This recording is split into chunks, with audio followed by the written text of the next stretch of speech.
Hi, I'm Mimi Lichtenstein, and I am excited to be here today to talk all about yacht and catamaran charters.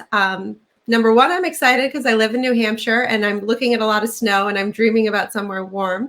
And number two, because it's one of my favorite types of vacations to go on with families or with groups of friends. And I am so happy to actually have Lawson Rothgeb, my colleague here today, because she has a really cool backstory and also has a love of this kind of vacation. So Lawson, could you give us a little bit of a background on you? Sure, Mimi. Thanks so much for having me today. I'm really excited to be here and talk about my favorite type of vacation, which is pretty much anywhere on a boat. Just to give you a minute or two background on myself, about 10 years ago, I had a great job in global brand management, sat at my desk every day and, maximized my vacation days on sailboats in the Caribbean until one day I decided to go live on a sailboat in the Caribbean full time. So I left my corporate job, spent about 4 months in the Caribbean on a sailboat, and then about another 6 months in Europe, doing different deliveries, doing charters, sailing for fun, sailing for work. And it led me into the super yacht industry, actually. So I went from 40-foot sailboats to 300-foot super yachts. So I've seen a big range of different types of boating adventures. And it's eventually taking me into my travel business that I do now and helping people plan their boat charters. So I know you've been on a few really fun charters. I've been on fun charters, but I'm also going to kind of talk about the behind the scenes of being crew and what's fun for them to see as well. Absolutely. And Mimi asked me some of my favorite memories of yachting. And really, it always came back to the kids and how much fun kids have on boats with the marine life.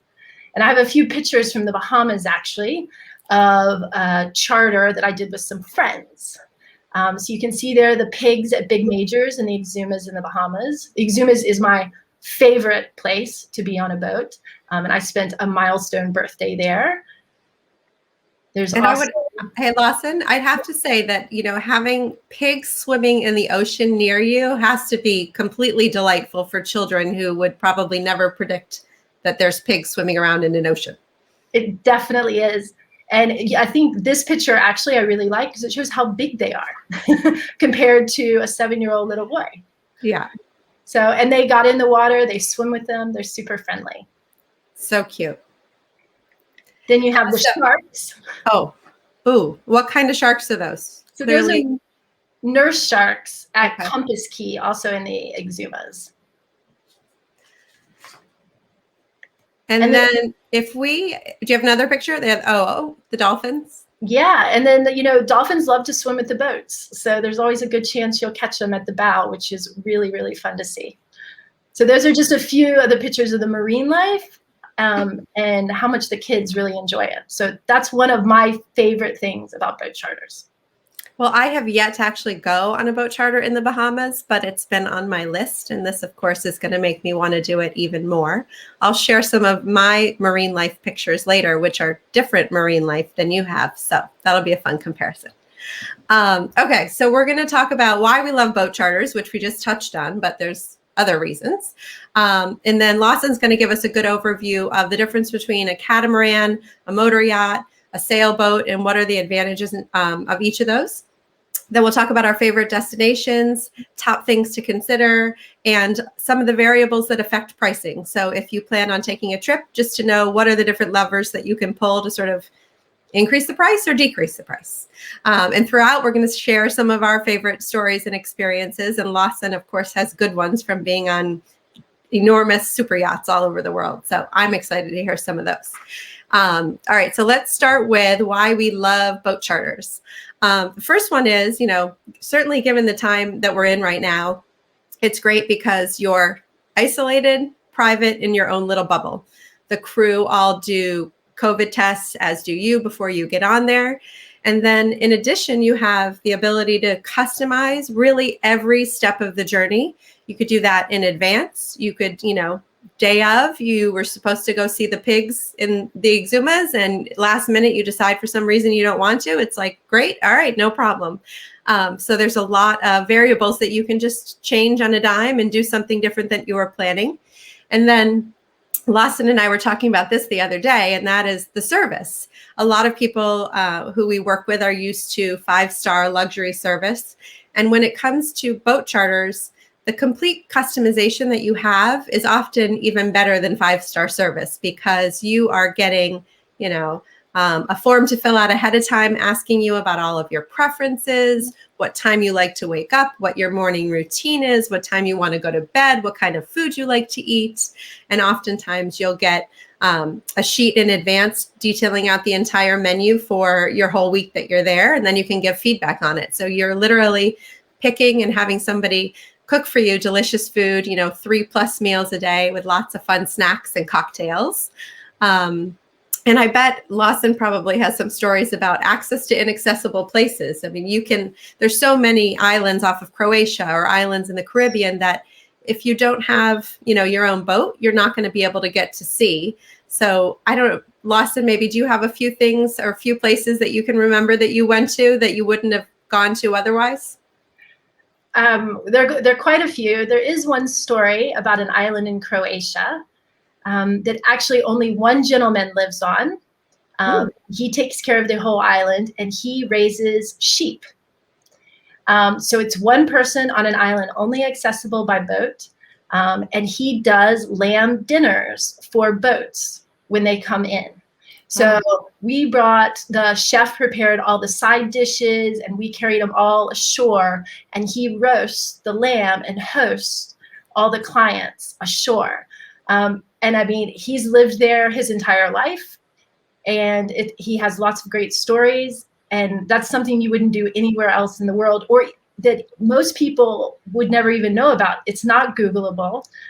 It's really unique to chartering your own yacht. Well, and I think that's what's so cool about taking these. I mean, a lot of these little undiscovered places or, remote places, you might never know about. They're not showing up on Google, or they're not obvious because most people don't get to them. So I love hearing stories like that. And now I got to put that on my list too. And I know one of the other things is we talked about was variety. You wake up in one location, you might, go sail off somewhere else to go snorkeling for the afternoon. Then you might go somewhere else to moor for the night. So you're seeing, potentially 3 different places in one day. And a lot of boats come with, an extra little dinghy or larger that you can just take from the boat. So you really get to explore and see so many different places in just, if you did a 7-day charter, you could be going to 20 different places when you're gone for 7 days. And that's really hard to make happen when you're, just staying in a resort and taking a boat out for the day. And then lastly, the all-inclusive bit of it, for a lot of people, even if you're spending a lot of money on your trip, it's always nice to have an idea kind of all in. What are you going to spend this week, rather than finding out you're going to spend $30 on a Mai Tai at the swim up pool bar. And so a lot of these, with the one exception of the super yachts, they're all inclusive pricing, which includes the boat and the crew and the food and the toys and, the excursions. And that's really nice for a lot of people, especially if you're going with multiple couples. Everyone knows, in advance, everything's included. And then, so do you want to give us a little bit of some insight about the differences between sailboats, motor yachts, catamarans, what you love about them? Sure. Well, I'll start off with the smallest, which is your monohulls, which I think is what a lot of people think of as a traditional sailing yacht, versus a catamaran that has 2 hulls. So it's called a monohull. These are probably for second or third time charterers that know they like sailing, because they're a little bit smaller and it's a little more active to be on board. They heel over more. So they're a little more tippy. So if you've never been sailing before, usually people try a catamaran for the first time because they're a little bit more stable, and they only heel over about 5 degrees versus a monohull, which is at 35 to 40 degrees sometimes. Okay. Depending on the weather. That's true. We must talk about the weather at some point. Right. Catamarans are always more stable though, and they also have a lot more room. So if you want to go and do the St. Bart's Bucket Regatta or the Wall de St. Bart's, you can charter a yacht to race. And you would charter a monohull and it would be super active. And that's for people that know they love sailing and have done it before.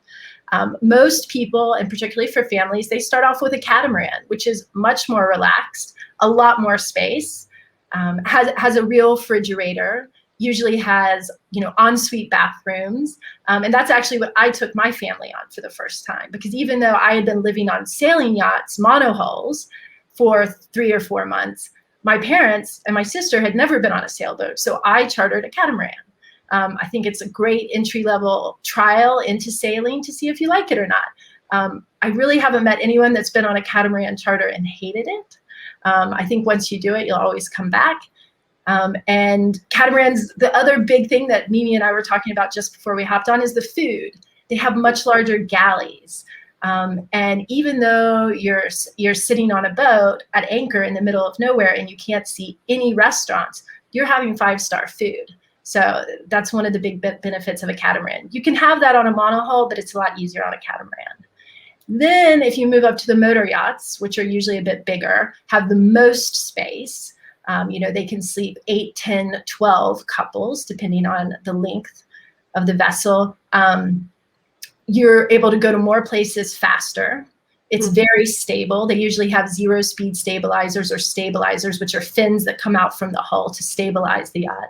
And the price tag reflects that, how comfortable they are. So motor yachts are almost like a house on the water or a luxury private villa. Love it. I'll say the 3 trips that I've been on have all been on catamarans. And I think for me, with families or people who like to lounge around, having the, what do they call it? The netting or kind of, the elastic on the front is just such a nice, big, spacious area to hang out compared to a sailboat, right? For sure. Okay, good overview. Thank you. And so now let's touch on some of our favorite destinations. We sort of broke it out into European area, Caribbean, and then a few other exotic ones. And I know that Lawson, you've been to many of these areas in the Caribbean. You want to give us a little bit of some insight about what you love about going there? Sure. You want to start with Europe or the Caribbean? Yeah, let's start with Europe. Okay, cool. I think I touched on Croatia, and what Mimi said is so true. It's called the Dalmatian coast for a reason. There are a million small islands to see, only accessible by boat. So there are so many anchorages and bays, protected bays from the weather, that you can anchor in and be the only boat. And there's something really magical about waking up in the morning and jumping off the side of your catamaran and being the only boat for miles that you can see in blue water.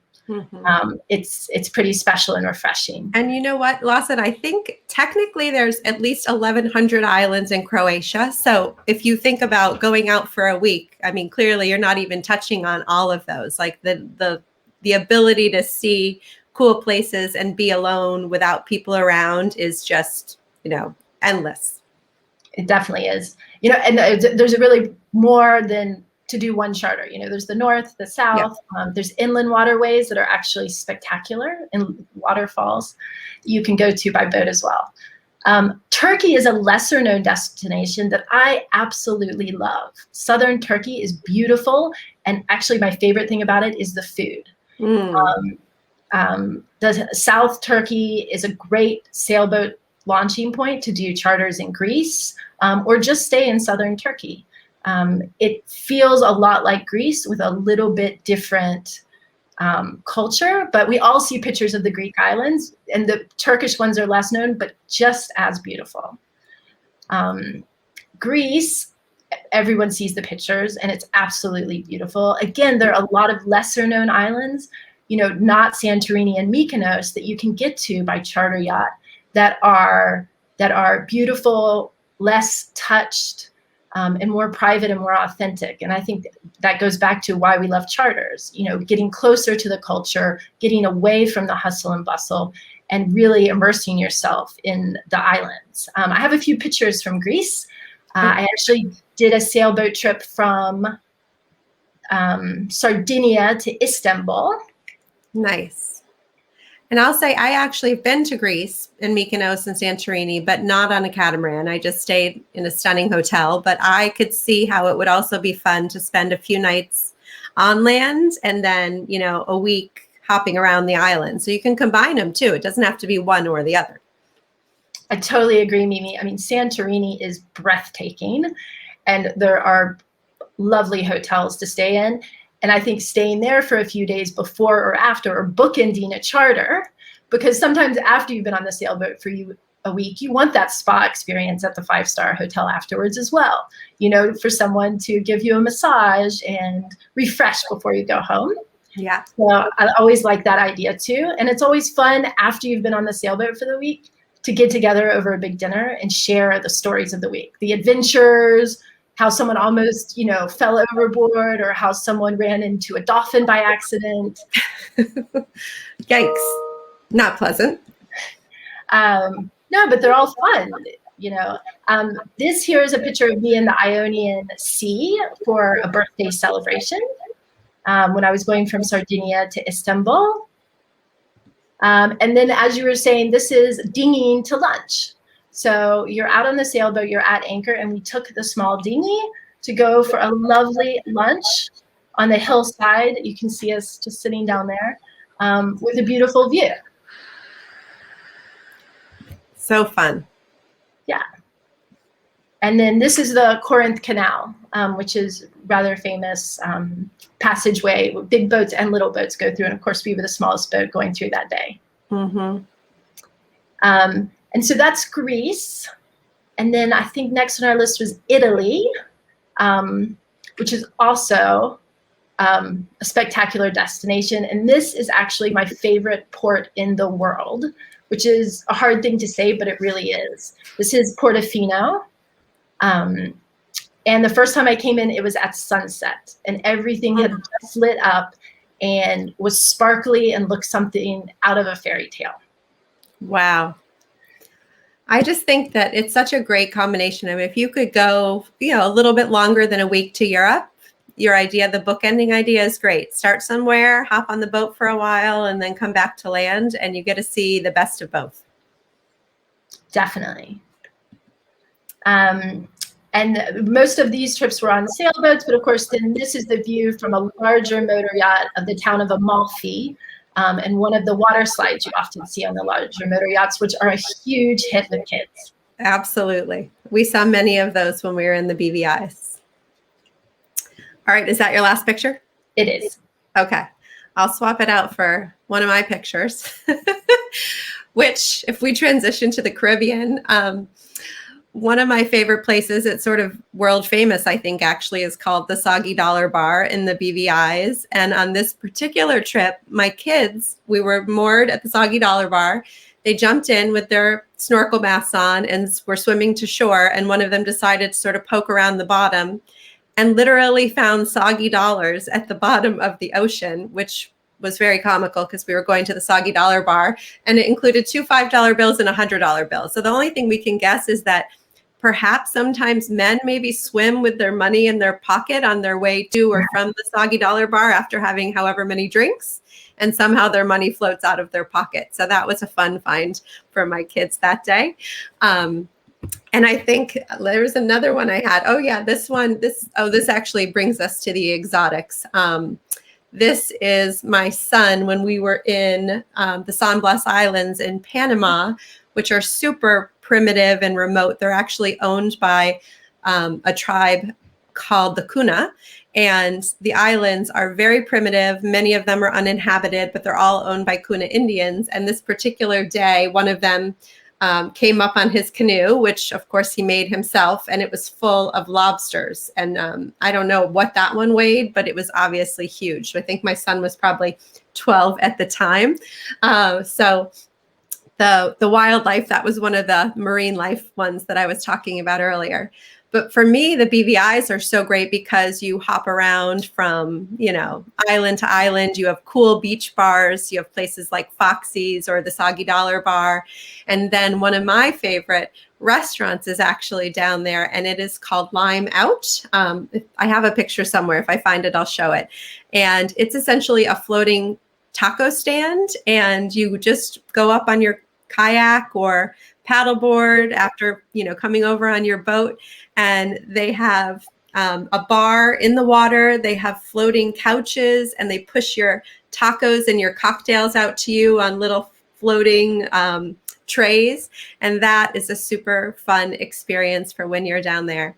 And when we were one day, I think we were near Sandy Split. What island is that off of? Do you know, Lawson? I don't off the top of my head, no. I can't remember, but we were over there and we passed this boat that I said, if Darth Vader had a boat, this would be what his boat looked like. And I kind of had this feeling somebody cool is probably on that boat. So I take my paddleboard and I go over to Sandy Split, and I'm over there, and all of a sudden I see this guy kind of walk over, and I recognized him. I'm like, that's Spike Lee, and I'm sure he just came from the Darth Vader boat. And turns out he did. So it's kind of fun. You never know who you're going to see as you're wandering around the BVIs. And so next, let's see. Do you have any, by the way, the exotics, as far as the exotics or the Caribbean, any other stories you want to share or pictures? I have a few Bahamas pictures and BVI pictures. Perfect. That just kind of show the remoteness of, let's flip back to the beginning here, of the Exumas and the beauty. And I think this goes back to where you wake up in the morning. This is a motor yacht, which is a tender off a motor yacht, and the private beach setup they did for the guests that day. So imagine that's your private beach for the day. It's pretty spectacular. Yes, absolutely. And this look at the water. The water yeah. is, that blue. That's what I love about it. Yeah, and this is here the tender with the jet skis behind it, also in the Exumas. And what a great place to just play water sports all day. There's no need to go ashore. And then this is a photo of the BVIs. Beautiful. You can see and the Catamaran and the big motor yachts. And the other thing about the BVIs that's so fun, I forgot to touch on this. There's lots of really fun beach bars, but there's also cool things to do on land. So going to the bubbles and walking between all those huge, actually, no, the bubbles are a different spot. The baths in Virgin Gorda, where they have the huge boulders and you can walk between them and the water rushes in. And then the bubbles where you're in like this kind of a pool-like shape, and the rocks come like this, and then the water just rushes in, and then all these bubbles and waves come over you, and that's so fun. So there's so much exploring you can do on land or underwater for that matter, right? They have great snorkeling too. Yeah, fantastic snorkeling. And the great thing about it is, and I think we're going to touch a little bit on this, is the crew. The crew live on these boats and do this every day, so they know the best places to go. There's a real advantage to being able to do it by yourself and not in a group tour when you're staying on land and go out with 30 other people. Yeah. I think for anybody, right, who wants to see these places, but given the current conditions, don't want to be around lots of crowds, it's such a great option. Okay, so then let's talk about what to consider for your next boat charter. I have a few of these things that you and I talked about ahead of time. And one thing to consider is how much time do you want to spend on land versus on the boat? And, do you want to have culture be a part of it? When you're going places like Europe and Croatia and Greece and Turkey, I mean, to be there and not partake in the cultural part of it seems silly. You could be anywhere then. So I think to have that conversation ahead of time, do you want to have dinner on the boat every night, or do you want to go in, go onto an island or go onto the mainland to experience one of the restaurants there? I think that's an important thing to think about.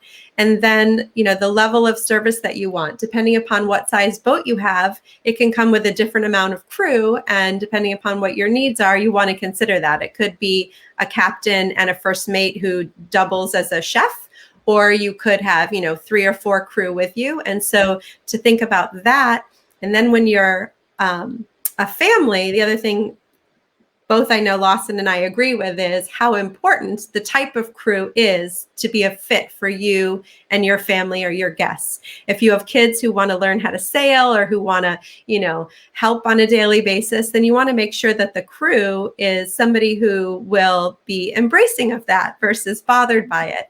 And there's other people who might want to have, conversations and chat with the person who's making their cocktail, and other people who want to have a little bit more invisible service. So I think working with somebody like us, we can have those conversations and just say, this is what the clients like, this is what their expectations are, and we make sure that the crew and the client are a great match, and that the crew is aware of what the preferences are before they even step on the boat.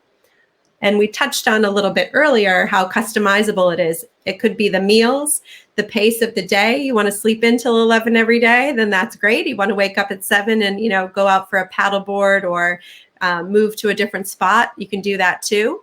For me, the pace of it is really nice. And it's so easy if some people are early people and want to get out and other people want to sleep in. It's so easily done, which is really nice, I think, for the whole family or for all the different people who are on the boat. And Lawson and I when we were talking the other day, we talked about how extensive some of the questionnaires are that the boats send you ahead of time. And, maybe Lawson, you want to give some insight into, different experiences you had with that? Sure. What I would say is so often people don't fill it out. And the person helping them plan the trip doesn't want to bug them, but it is so crucial to success. If you only like white wine, you don't want there to be 10 different red wines on board. Or, if you're vegan, they need to know that ahead of time, or particularly any allergies, they want to plan for that very thoroughly. And the crew are happy to do that. And they love those preference sheets. So if you're going on a charter or even thinking about it, ask for the preference sheet. Fill it out really thoroughly, because it will increase the quality of your experience exponentially. Yeah. And I just think about it in terms of, it goes down to types of alcohol or juices that you like. Like all of that is completely customizable. And I think the meals one reminded me, I don't think we knew this in advance, but the last charter we did to the BVI's, one night after dinner for dessert, we had s'mores, and they were roasted over little candles that they brought out and put on the table. And that was super fun for my kids who are normally used to roasting s'mores over a big fire in the backyard. It was nice to be able to have that in the middle of, the Caribbean Ocean, the Caribbean Sea. And then the other thing is, big thing, toys. So a lot of these boats have the variety of toys, which I'm sure Lawson has seen more than me, is vast. Could be a hydrofoil, it could be a dinghy with a tube to go tubing. Some of them have scuba equipment, fishing equipment. It's kind of endless. And a lot of them have them as standard, certain ones, certain toys. But then if there's other things that you want that they don't have, sometimes they can get those too. And if you're on a bigger boat, it might have jet skis and other things like that. So absolutely consider all those sort of extra fun factors when you are selecting your boat. And let's see. So next, let's talk about the variables that affect pricing, which is always a big one. I think for a lot of people who have never been on a charter before, they sort of have this view that it's probably super expensive. And you and I have both talked about, how great it could be for a family or for groups of friends. And for groups of friends, it's actually not super pricey when you compare it to staying in a luxury resort and that it's all inclusive. But do you want to touch on maybe, obviously, seasonality is a big one. And I'll say that over Christmas time, festive, it could be double what it is during the rest of the year. So highly recommend that if you are price sensitive, that perhaps you stay away from Christmas time. You want to talk about some of the other factors? Sure. I'll reiterate what you said, Mimi. I think it's about the value proposition, which I don't think people always think about. It's really bang for the buck. You know, when you look at if you're staying at a 4 or 5 star hotel for the week with your family and you're paying for all the meals individually, etc., and then you look at some of these sailing yachts, particularly the all-inclusive catamarans, it's about the same price, and it is exponentially more customizable, private, and a unique experience. Mm-hmm. So, you know, it is an adventure, right? I mean, would you agree that Oh, yeah. you know, it's an adventure vacation? You know, it's not sitting by the pool for a week with someone bringing you drinks and an umbrella and you don't go anywhere. It's an adventure, but it's a luxury adventure for sure. Mm-hmm. I'll say the biggest thing that really affects the price of the boat or the weekly charter rate is the size of the vessel. So the length, which then, you know, extrapolates to the number of rooms and the number of people that can be on it. But the price goes up exponentially, as do the costs. So, you know, they're kind of related. So, you know, it's each foot isn't another $1,000. It's a little bit exponential. And something we should just mention, Mimi, is there is kind of a cap on the number of rooms. You know, when you get to a 250-foot boat, it still only usually has 6 cabins. You know, there is, Wow. you know, there's a 150-foot boat that has 6 cabins, and there's 250-foot boat that has 6 cabins. So there is kind of a cap on that. So if you have 20 people going, you want to think of something more like a flotilla, which you can do with sailboats or motor yachts. But the size of the vessel is the biggest factor. The age of the vessel is also taken into consideration. And a lot of boats do have refits. So you may see an older boat, but with another year number there, and that they could have complete refits. So it could actually be nicer than a newer boat. And that's all taken into price comparisons. Then the location and the delivery fees. Boats are where they are, and usually you're looking for boats based on their location. But if there's a boat you really want, you can pay to have the crew move it to another location. As Mimi mentioned, the number of crew, you know, you could just have a captain. You could have a captain and a chef. You could have a captain, chef, and kind of a deckhand steward type person, depending on the size and the level of service you want. And that all adds to the cost. And then, of course, the toys. You know, the number of toys, you know, jet skis take a lot of fuel, especially if you have kids that are on them all day. And that might play into it. And I'll say, if you can ever get anything with a seabob, that's my favorite toy, which I think you talked about on your show last week. That's definitely my favorite toy. Have you been on one? Yes, yes. You have? Oh, I'm so envious. I have not, but I would like to go on one. So I plan to do it, whether I'm in Costa Rica or if I have another charter that has a seabob on it. I mean, it just looks so fun. Yeah. And it makes it easier to see more things quicker. Absolutely. Okay, well, let's dive in for a moment we brought some examples of some different boats. And so here's one that we got from one of our partners, just to give us a better idea as to sort of what some price points are. And this would be a power cat, so it doesn't have a sail. And this is in the BVIs. It would hold 8 guests in 4 cabins. It has 3 crew. It's 64 feet long, and it was built in 2018. And to rent that for the week is about $35,000. And this is, we didn't touch on this, but the one, you know, there are some additions to an all-inclusive pricing. I mean, if you want to drink your special expensive bottle of wine from France, then they'll probably secure it for you and charge you extra. But also tipping the crew at the end of the charter typically adds about 15 to 20%. It's up to your discretion, but it's something that you should just include. And that is not in this particular number. This boat, here's what a cabin looks like. And you can kind of see from over here that it has a nice big window. So you don't feel like you're sort of, you know, underground or underwater or anything. And this is the dining area that's covered. And then oftentimes they have areas that are uncovered for dining too. And then on the front, you can see the trampolines on the front. And these have kind of like those cushiony loungers. Several of the boats we've been on have had, what are they called? Those little things that kids lay on. Why am I drawing a blank? Beanbags. And they are bungee corded to the trampoline. So you can, I have many pictures of my kids who have fallen asleep on these bean bags on the front of a boat.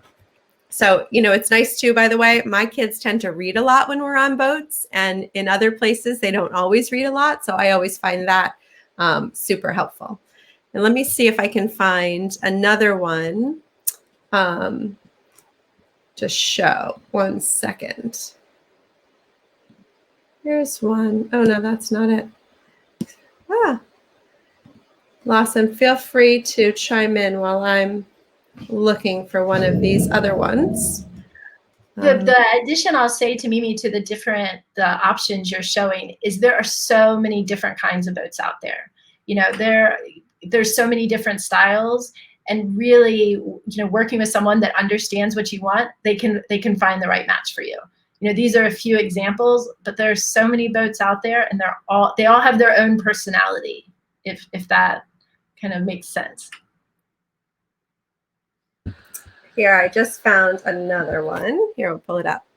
All right, this is one that is a regular catamaran, so it has a sail on it, and you can